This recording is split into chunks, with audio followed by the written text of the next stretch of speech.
మేడారం జాతరకు టీఎస్ఆర్టీసీ బస్సులు ప్రారంభమయ్యాయి. కరీంనగర్ బస్టాండ్ జాతర క్యాంపు వద్ద regional manager Sucharita ribbon cut చేసి మేడారం బస్సును ప్రారంభించారు.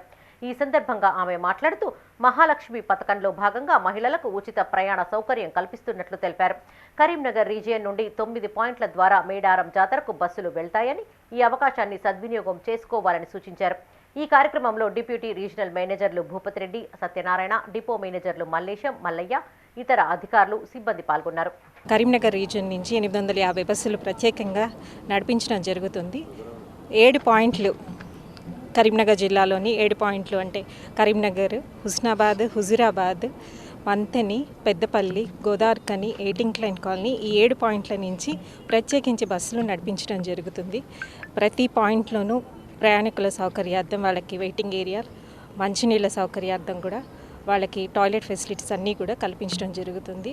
ప్రయాణికుల సంఖ్య బాగా పెరుగుతుందనే ఉద్దేశంతో క్యూ లైన్లు పెట్టడం జరిగింది. ప్రత్యేకించి క్యూ లైన్లు వాళ్ళకి ఎటువంటి ఇబ్బంది కలగకుండా షెల్టర్ కూడా ఏర్పాటు చేశాము. అలాగే మంచినీళ్ళ వసతి కూడా ప్రత్యేకించి పెట్టడం జరిగింది. ప్రతి చోట కూడా టాయిలెట్ ఫెసిలిటీస్, ఎక్కడైతే బస్ స్టేషన్లో పాయింట్ లేదో అక్కడ కూడా టాయిలెట్ ఫెసిలిటీస్ పెట్టడం జరిగింది.